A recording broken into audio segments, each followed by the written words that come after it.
গ্রন্থপাঠ চ্যানেলে সকলকে জানাই স্বাগতম।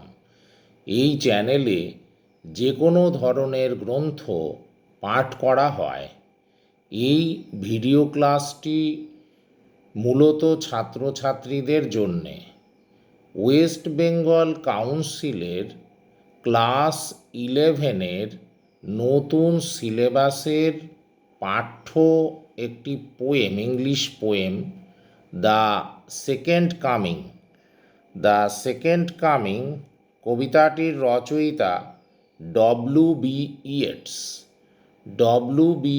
ইয়েটস, এই উইলিয়াম বাটলার ইয়েটস, ওনার লেখা এই কবিতাটি, উইলিয়াম বাটলার ইয়েটসের লেখা এই কবিতাটি আজকের ক্লাসে আমি প্রত্যেকটা লাইন ধরে ধরে মানে ব্যাখ্যা করে বুঝিয়ে দিচ্ছি। তোমরা সবাই ভালো করে শুনে বুঝে নাও। এই কবিতাটি লেখা হয়েছিল 1920 সালে, 1920 এডি। আর এটা যে বইটা থেকে নেওয়া হয়েছে, বইটার নাম হচ্ছে collection of poems. Collection of poems by W B. Yeats, অর্থাৎ উইলিয়াম বাটলার ইয়েটস। ওনার লেখা কালেকশন অফ পোয়েমস বই থেকে নেওয়া হয়েছে এবং সেই কালেকশন অফ পোয়েমস বইটার নাম হচ্ছে দ্য টাওয়ার। তাহলে যে বইটা থেকে মূলত নেওয়া হয়েছে, যে কালেকশন অফ পোয়েমস থেকে নেওয়া হয়েছে, সেই বইটার নাম হচ্ছে দ্য টাওয়ার। এটা মনে রাখতে হবে। এইবার কবিতাটা লেখা হয়েছে 1920 সালে। এই 1920 সালটা হচ্ছে খুব গুরুত্বপূর্ণ একটা সময়। তার কারণ এর আগে বিশ্বের ইতিহাসে খুব বড় বড় দুটো ঘটনা ঘটে গেছে। 1914 সাল থেকে 1918 সাল পর্যন্ত ঘটেছে প্রথম বিশ্বযুদ্ধ এবং 1917 সালে ঘটেছে রুশ বিপ্লব।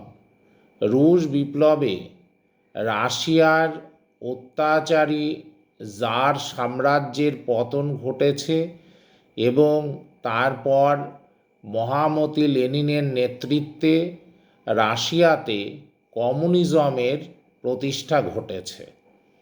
তো যাই হোক, প্রথম বিশ্বযুদ্ধের যে প্রভাব, সেই একদম প্রত্যক্ষ প্রভাব, একদম ডিরেক্ট ইনফ্লুয়েন্স এই কবিতাটার মধ্যে কিন্তু রয়েছে। তা এই কবিতাতে, কবিতার নামটা হচ্ছে দ্য সেকেন্ড কামিং। আগে কবিতাটার নাম ছিল দ্য সেকেন্ড বার্থ, অর্থাৎ যীশু খ্রিস্টের দ্বিতীয় জন্ম। এখানে দ্য সেকেন্ড কামিং, দ্বিতীয় আগমন। দ্বিতীয় আগমন মানেও যীশু খ্রিস্টের দ্বিতীয়বার জন্মের কথা কবি বলেছেন।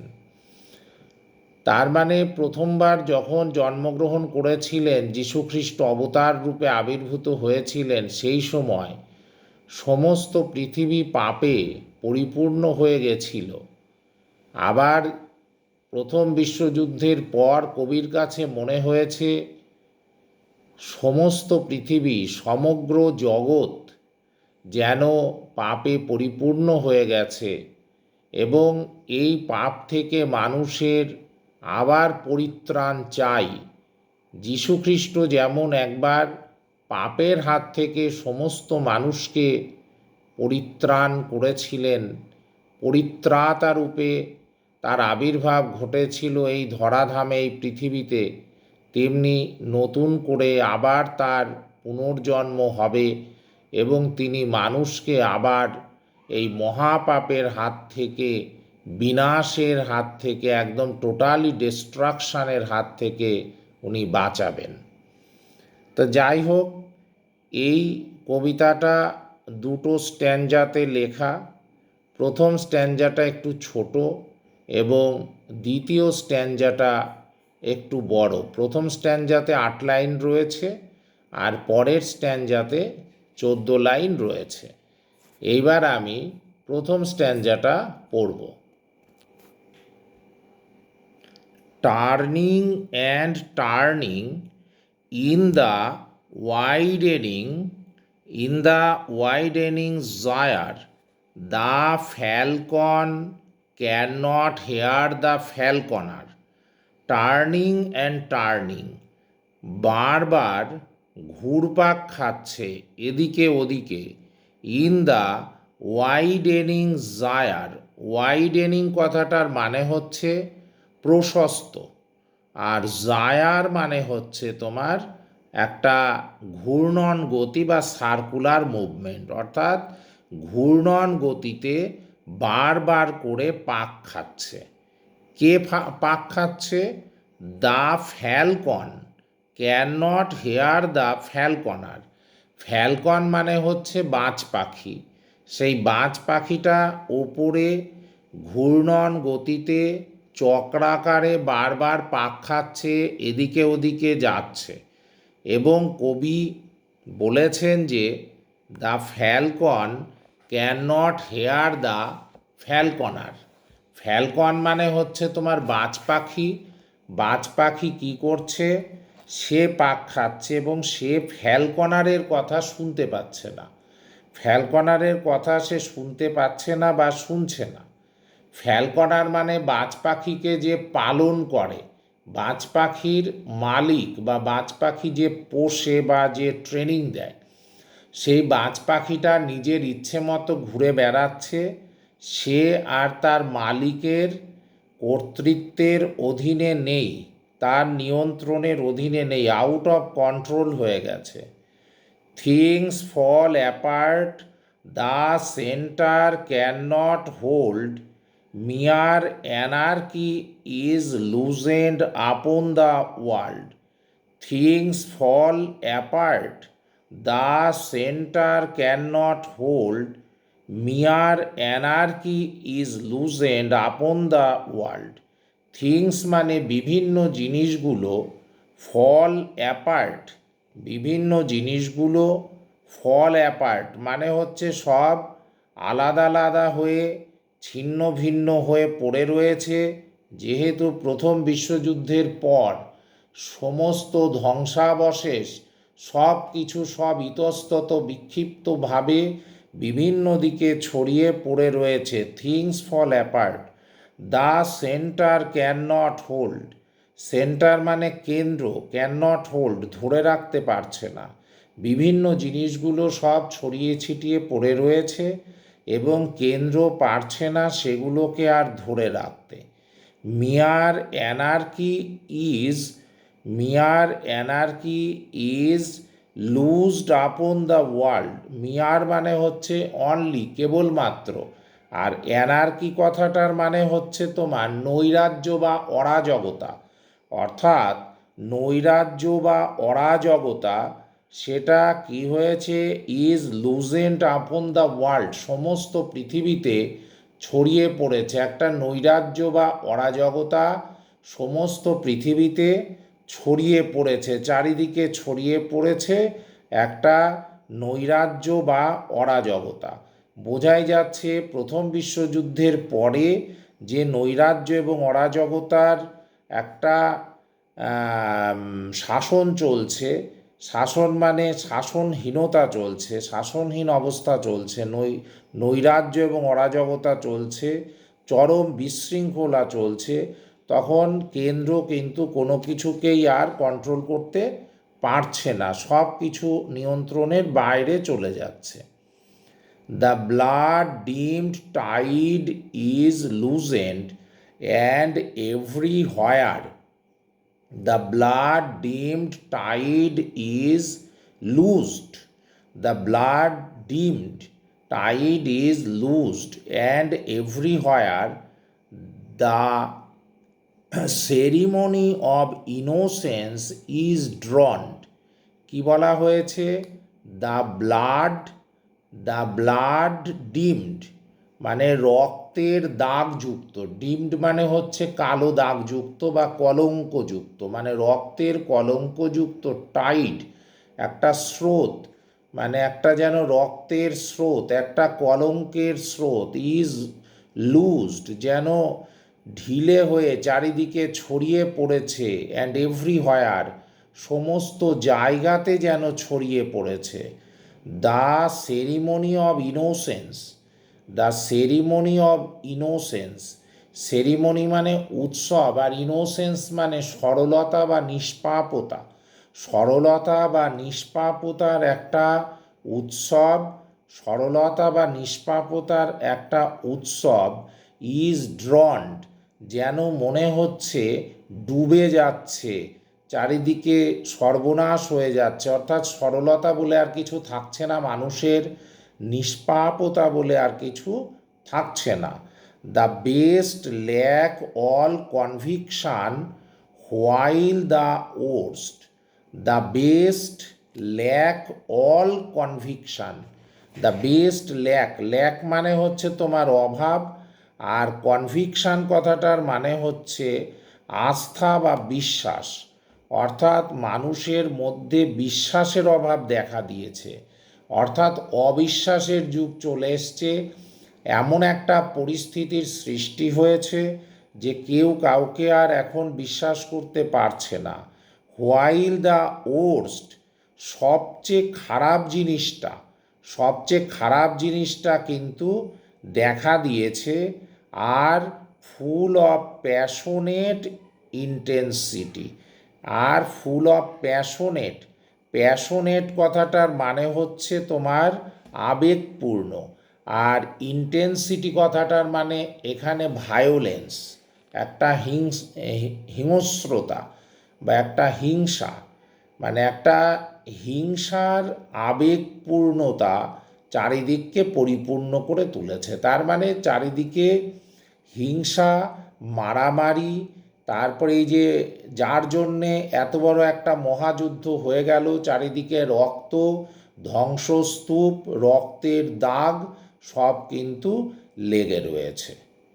তা এবারে দ্বিতীয় স্ট্যাঞ্জা, যেটা দ্বিতীয় স্ট্যাঞ্জাটা রয়েছে, surely some revelation is at hand, surely, সুনিশ্চিতভাবেই, some revelation is at hand, some revelation is at hand, revelation কথাটার মানে হচ্ছে কি প্রত্যাদেশ, প্রত্যাদেশ মানে হচ্ছে knowledge disclosed by divine agency, অর্থাৎ কোনো একজন স্বর্গীয় অবতার আসতে চলেছেন, সেটা কিন্তু সম্প্রচারিত হওয়া, কোনো একজন স্বর্গীয় অবতার এই পৃথিবীতে আসতে চলেছেন, সেটা সম্প্রচারিত হওয়া। সেই জন্যে কবি বলেছেন শিওরলি সাম রিভিলেশন, নিশ্চিতভাবেই কোনো একটা রিভিলেশন দেখতে পাওয়া যাচ্ছে, অর্থাৎ প্রত্যাদেশ, কোনো অবতারের আবির্ভাব ঘটবে, is at hand, at hand মানে কি হাতের কাছে চলে এসছে, এখানে আর কি কাছাকাছি চলে এসছে। Surely the second coming is at hand, second coming, দ্বিতীয় আগমন, অর্থাৎ যীশু খ্রিস্টের দ্বিতীয় আগমন, এটা কিন্তু সুনিশ্চিতভাবেই একদম হাতের কাছে চলে এসছে বা কাছাকাছি চলে এসছে।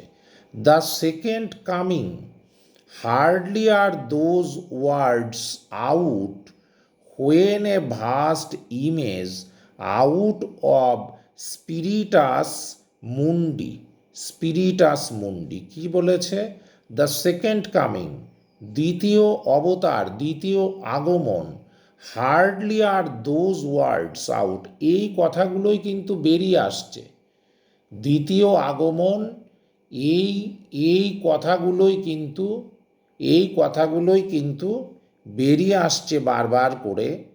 When a vast image, when a vast image out of স্পিরিটাস mandi, when a vast image, এবং একটা বিরাট বড় ইমেজ বা বিরাট বড় একটা ভাবমূর্তি, আউট অফ স্পিরিটাস মুন্ডি, স্পিরিটাস মুন্ডি কথাটার মানে হচ্ছে ঐশী অনুপ্রেরণা বা স্বর্গীয় কোনো আলোক বা স্বর্গীয় কোনো অবতার, তার প্রকাশ।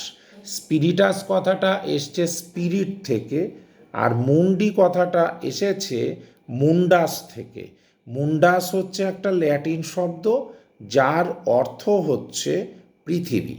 তা মুন্ডাস থেকে মুন্ডি, আর স্পিরিট থেকে স্পিরিটাস।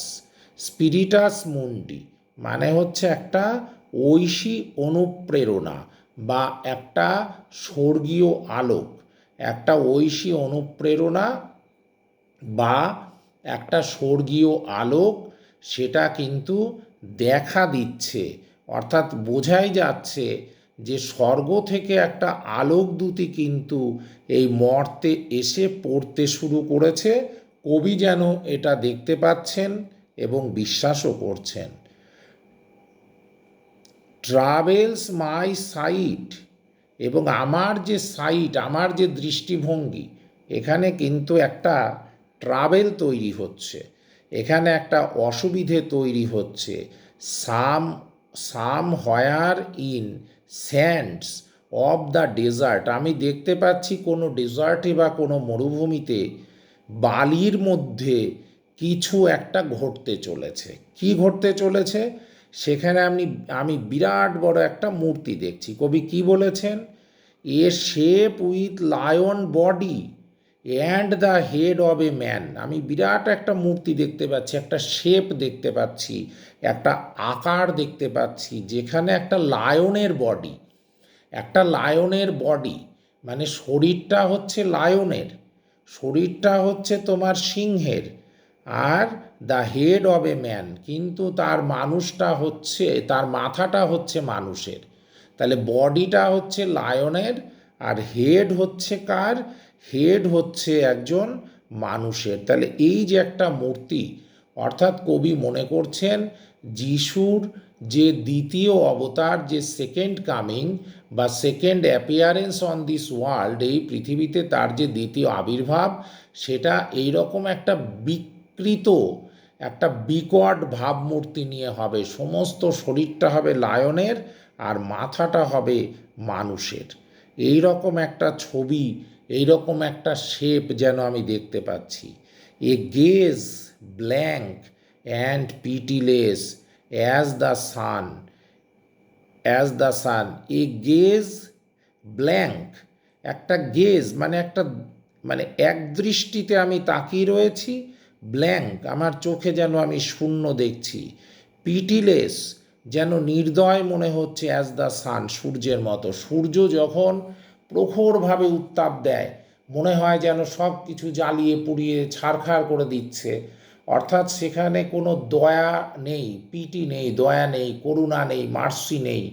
ঠিক একই রকমভাবে এবার যে অবতার রূপে তিনি জন্মগ্রহণ করবেন, তিনি একদম অশুভ শক্তিকে সব ধ্বংস করে দেবেন, এটা কবির মনে হচ্ছে। সেই জন্যেই তিনি এই রকম একটা বিকট ভাবমূর্তি নিয়ে জন্মগ্রহণ করতে চলেছেন, এবং মরুভূমির মধ্যে কবি এই রকম একটা মূর্তি যেন দেখতে পাচ্ছেন।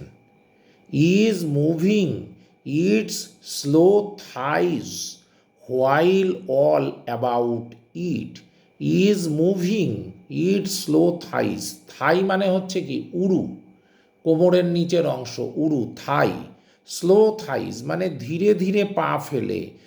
সেই ভাবমূর্তিটা যেন ধীরে ধীরে পা ফেলে, যেন পায়ের সাথে পায়ের ঘর্ষণ হচ্ছে, এমনভাবে পা ফেলে, উড়ুতে উড়ুতে ঘর্ষণ হচ্ছে, এমনভাবে পা ফেলে ধীরে ধীরে এগিয়ে আসছে সেই ভাবমূর্তিটা, সেই বিকট মূর্তিটা। While all about it, while all about it, আর এর সম্পর্কে কবি কি বলেছেন? এটা নিয়ে তিনি ভাবছেন যে এটা reel shadows of the indignant desert birds. Indignant মানে কি? অসহিষ্ণু, ক্ষুব্ধ বা ক্ষিপ্ত। এবং এই বিকট মূর্তি দেখে কবির কাছে মনে হয়েছে যে সমস্ত ডেজার্ট বার্ডস, মরুভূমির পাখিগুলো, তারা যেন ইন্ডিগন্যান্ট হয়ে উঠছে, অসহিষ্ণু হয়ে উঠছে, বা ক্ষুব্ধ হয়ে উঠছে বা ক্ষিপ্ত হয়ে উঠছে, এবং তারা সেই ক্ষিপ্তভাবে ঘুরছে, ঘুরপাক খাচ্ছে মরুভূমির ওপর দিয়ে, রিল অর্থাৎ ঘুরপাক খাচ্ছে, এবং তাদের যে শ্যাডো, সেই শ্যাডো বা ছায়াগুলো এসে পড়ছে, ঘুরন্ত পাখির ছায়াগুলো এসে পড়ছে। তাহলে ছায়াগুলোও ঘুরন্ত। The darkness, the darkness drops again, the darkness drops again, but now I know that 20 centuries of stony sleep, কি বলা হয়েছে, যে the darkness drops again, darkness মানে কি, অন্ধকার, আবার সেই অন্ধকার, ড্রপস এগেইন, আবার নেমে এসেছে, অন্ধকার আবার নেমে এসেছে, বাট নাও আই নো, কিন্তু এখন আমি জানি, যে অন্ধকার আবার নেমে এসেছে, এখন আমি জানি যে এই যে অন্ধকারটা আবার নেমে এলো, এই যে অন্ধকারটা আবার নেমে এসেছে, that 20 centuries of stony sleep, আবার যেন মনে হচ্ছে যে 20 সেঞ্চুরিজ, 1 সেঞ্চুরি মানে কি, 100 বছর, 20 সেঞ্চুরিজ মানে 2000 বছর, অর্থাৎ যিশু জন্মগ্রহণ করেছিলেন যদি 1 খ্রিস্টাব্দে আমরা ধরি, তাহলে, কেননা যিশু খ্রিস্টের জন্মের আগে থেকে খ্রিস্টপূর্বাব্দ, তাহলে যিশুর জন্ম হচ্ছে 1 খ্রিস্টাব্দে, তাহলে এখন 2024, উনি লিখেছেন কবিতাটা 1920-তে, অর্থাৎ প্রায় 2000 বছর হয়ে গেছে।